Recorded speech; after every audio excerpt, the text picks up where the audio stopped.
Olá, galera. É Lucinda quem está falando, sou a professora de matemática.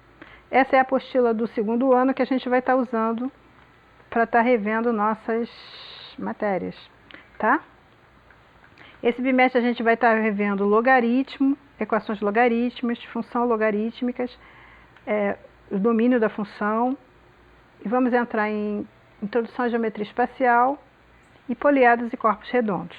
Então é matéria beça, então vamos dar o chute, porque a gente não pode deixar a bola parada, não é isso?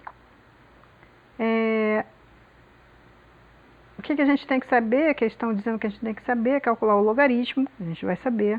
Aplicar na resolução de problemas significativos, a gente vai fazer.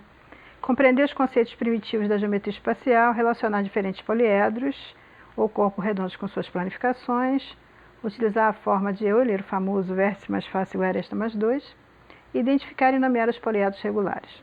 Beleza. Então, gente, vamos lá. Logaritmo. Como é que apareceu o logaritmo, professora? Por que inventaram isso? Né? Qualquer conhecimento, ele nasce da necessidade do ser humano. O ser humano tem necessidade, alguém para pensar e tenta resolver o problema. Nós estamos falando na época de Neper, tá? E naquela época não tinha computador, olha só, entre os séculos 16 e 17 não tinha computador, não tinha calculadora. Então era muito mais fácil fazer uma conta de mais do que uma conta de multiplicar. Era muito mais fácil fazer uma conta de subtração do que uma conta de divisão. E o logaritmo me dava essa possibilidade. Alguém sempre me pergunta, professora, agora a gente tem computador, agora a gente tem máquina de calcular, por que a gente precisa de logaritmo? A gente precisa de logaritmo porque no decorrer do uso do logaritmo, muitos pesquisadores perceberam que vários fenômenos eram modelados logaritmicamente. Exemplo, terremoto. A escala de terremoto é uma escala logarítmica. pH é o inverso, é o log do inverso da concentração de íon H+. A deságio de juros, a gente precisa de logaritmo para fazer isso. Porque se a gente vai com juros sobre juros usando uma função exponencial, quando a gente volta, a gente usa uma função logarítmica. Então, lamento informar, mas a gente tem que continuar usando o logaritmo. Tá? Como é que se escreve notação? É log de B na base A, resultado x.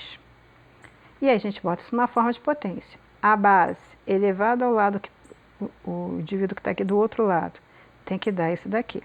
Quais são os nomes do sujeito? O cara que está aqui do lado é logaritmando ou antilogaritmo. É a mesma pessoa. É a mesma coisa eu chamar o José de Zé. A é a base.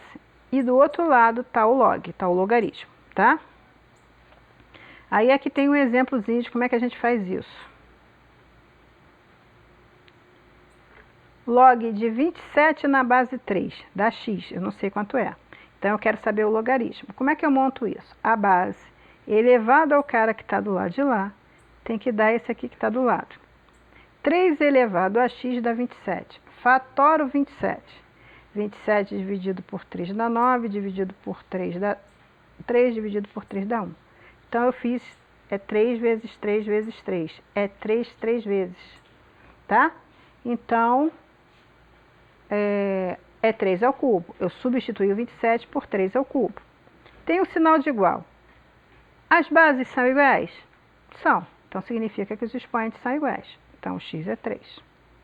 A letra B, 2 elevado ao cara que está lá, tem que dar esse aqui. Então, aqui eu estou procurando o cara que está do ladinho do log. Eu quero logaritmando ou antilogaritmo, que é a mesma coisa.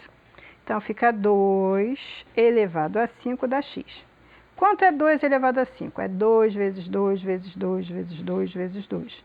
2 vezes 2, 4, vezes 2, 8, vezes 2, 16, vezes 2, 32. Dá x. Log de 1/5, log de 125 elevado na base 1/5. Dá x. Como é que eu monto isso? 1/5 elevado a x é igual a 125.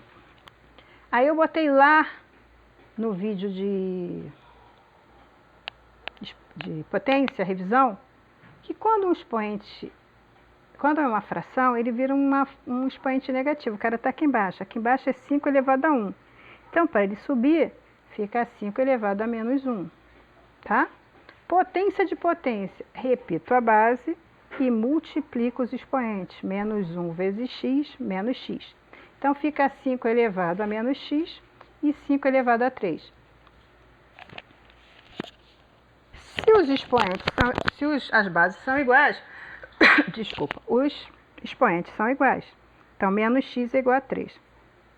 Só que eu não estou procurando menos x, eu estou procurando x. Então, eu vou multiplicar por menos 1. Negativo vezes negativo dá positivo. Positivo vezes negativo dá negativo. Então, x é menos 3. Tá? Consequências da definição. Log de 1 em qualquer base, não importa a base, é 0. Por quê? Porque seria a elevado a 0, tem que dar 1. Qualquer número que a gente faz, elevado a 0 dá 1. Então não importa quem seja. Se o resultado do logaritmando é 1, a resposta do logaritmo é 0. Por quê? Porque qualquer número elevado a 0 dá 1. Logaritmo de base, qualquer que seja, é igual a 1. O logaritmo da base, qualquer que seja, é igual a 1. Isso aqui está escrito errado. O logaritmo, quando o logaritmando e a base são iguais, a resposta é 1. Por quê? Como é que fica assim? A elevado ao cara que está aqui, tem que dar. Qual é o número que eu elevo um sujeito para dar ele mesmo? 1. Elevar 1 não muda nada, né? Então, a resposta, quando os dois caras são iguais, quando o logaritmando e a base são iguais, a resposta é 1. A potência de base A e expoente log de B na base A é B. Então, olha só, a base é A, ó, tem um cara aqui, um A, elevado a um logaritmo que a base também é A. Eu não preciso nem me dar o trabalho de fazer. Dá o cara que está ao lado B, tá? Eu vou fazer exercícios depois disso aqui, para mostrar para vocês que é verdade. E outra coisa que eu acho que é bem lógico é se dois logaritmos em uma mesma base são iguais, então os logaritmandos também são iguais. Eu estou botando que log de B na base A é igual a log de C na base A. Não está igualzinho? Log aqui, A aqui, A aqui. Então, se eles são iguais, esse sujeito aqui tem que ser igual a esse sujeito aqui. Então, B é igual a C. Tá? Hoje a gente vai parar por aqui. Tá? Terça-feira a gente continua falando sobre as propriedades dos logaritmos. Eu vou deixar alguns exercícios e na terça a gente está fazendo juntinho, tá bom? Beijocas, se cuidem, usem máscara, cuidado que a coisa tá